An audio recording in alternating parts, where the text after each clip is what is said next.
guys, it's Liam, and today I'm reviewing the Surface Headphones 2 1 year after use. Let's dive in. So I bought these headphones about a year ago in the summer of 2020. Now, for those of you who have been in a cave for the last year, know that this is a very strange time. It's been the time of coronavirus. And what that's meant is that I've used these intensely for the last year.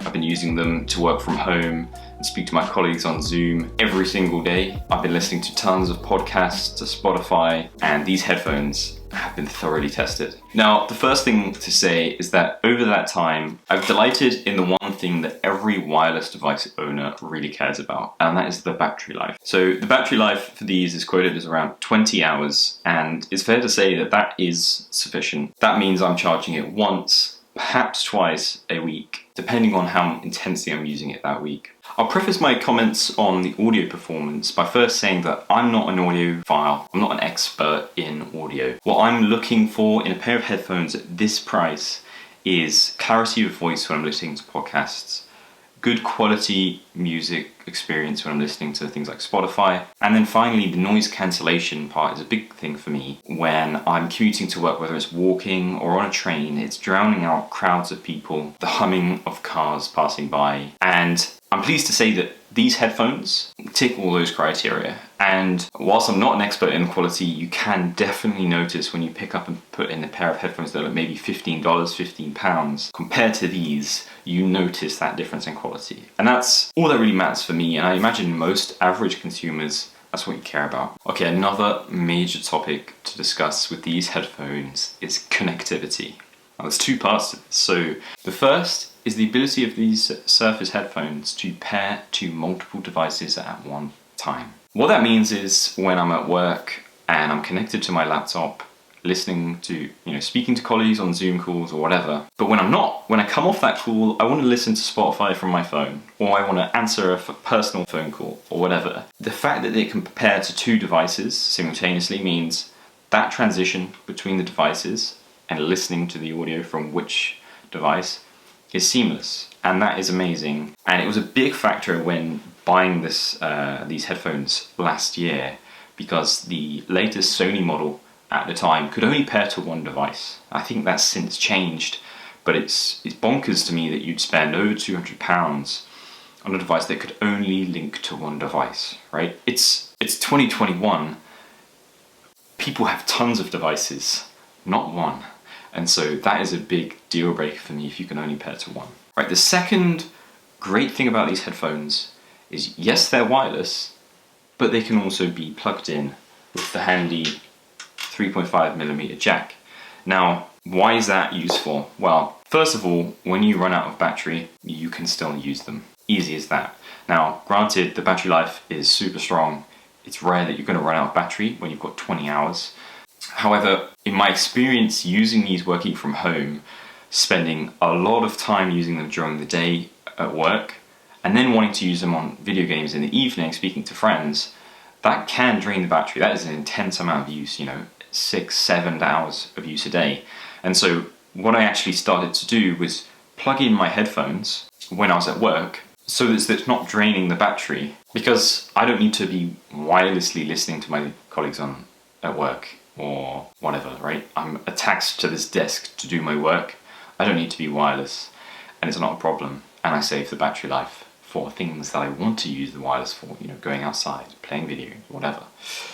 Right, before I go any further about functionality, I want to really just bask in the glory of the matte black look of these headphones, right? These have been used for a year and they still look super crisp. Maybe there's a bit of dust that I've just seen, but I just love it. Much like other YouTubers like MKBHD, Olia, they both appreciate a matte black look, and I agree with them. It just looks so good. Now, they do come in another color, which is like this kind of soft gray color, and it really reminds me of the PlayStation 1 color. So it gives a more playful vibe, and if you're into that, great, but I just couldn't resist the matte black. They look so good. In terms of the actual feel of these headphones, they do feel quality. Like, most people will acknowledge that, yes, it's a plastic kind of structure, but it there's something is about the feel that it feels polished, it feels nice. And then you've got this band under the headphone, which is like really soft, nice squidge to it. So when you're putting it on your top of your head, it's not like just a plastic sitting on your head, it's a cushioned experience. And it's a similar case with the earbuds.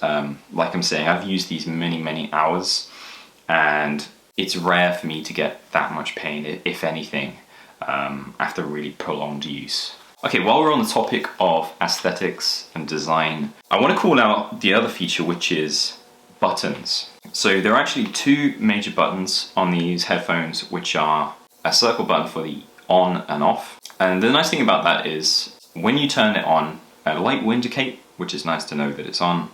And secondly, through the headphones, it will tell you how many hours battery life is left. That's a really nice touch that helps you keep track of how long these guys have left. The second button is for muting and unmuting, which, you know, given the context that I put this video in, coronavirus and working from home, that is pretty useful when you're on calls. Okay, I realize this is a completely different shot to where I just was. I forgot to film it, so forgive me. But the other button that exists on these headphones is actually a dial. So there's two, one on each of these cups. You can rotate the dials. The right hand side controls the volume up and down, and the other controls the levels of noise cancellation. Now, many people, and myself included, love this.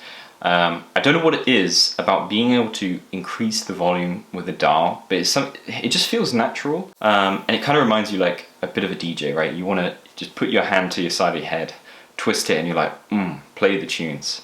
It's really good. And so I understand why people are raving about these, and I do enjoy just the feel of it.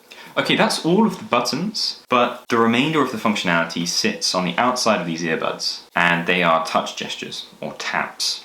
One tap to pause or play, two to skip forward in the track, and three to skip backward in the track. And in theory, that is really good.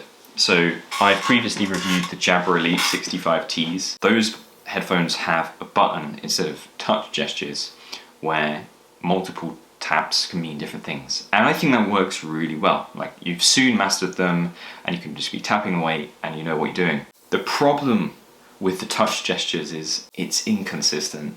Now, sometimes I tap it quite hard, it doesn't register. And the other thing I've experienced is if you want to use these headphones in the gym, right, and you're doing shoulder presses, your bicep or shoulder or whatever is getting super close to your fairly large headphones, and the slightest skim will pause your music. So you're like listening to music, doing your shoulder shrugs, shoulder presses, pause, play, pause. It's like, that is such an annoying experience, especially when you're trying to be in the zone and work out. And I'm sure there's many other activities where you might be raising your arms or your head's going close to something. You don't want the music to pause, right? If that was a physical button, that's not going to happen. You'd have to press hard. And so that is one of the downsides of these headphones is touch is a nice idea because it gives it that nice slick look, removes buttons, just like in the iPhone. It's not there. It's difficult, at least if you want to be in the gym. That's my 2 cents. I want to briefly come back to the headband. Now, I mentioned before that this feels really nice when you've got it on because of this cushioned banding underneath the main structure. Now, it feels really good. It looks really good.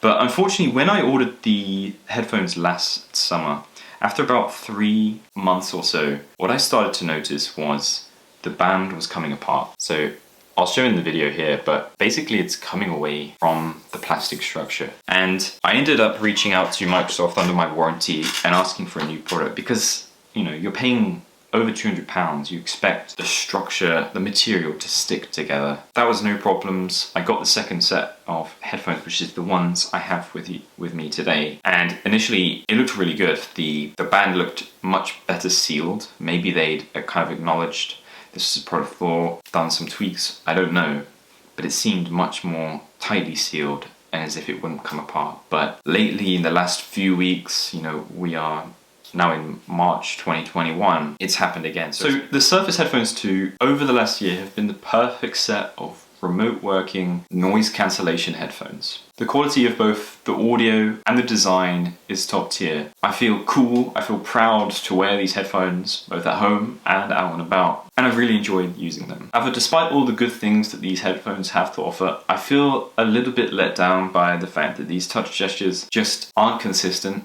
and a little bit sensitive at times. And secondly, the headband. You know, I've got a replacement once, probably going to get a second replacement, and it just leaves that bitter taste in my mouth, which is a shame because it is a really good quality product. Okay, stop. Before you go any further, please consider subscribing, and if you like the video, give me a like and reply to me in the comments and let me know what you thought and maybe what headphones you were using or considering buying. I'd really love to have that conversation with you guys. But until then, I'll see you in the next one. Cheers.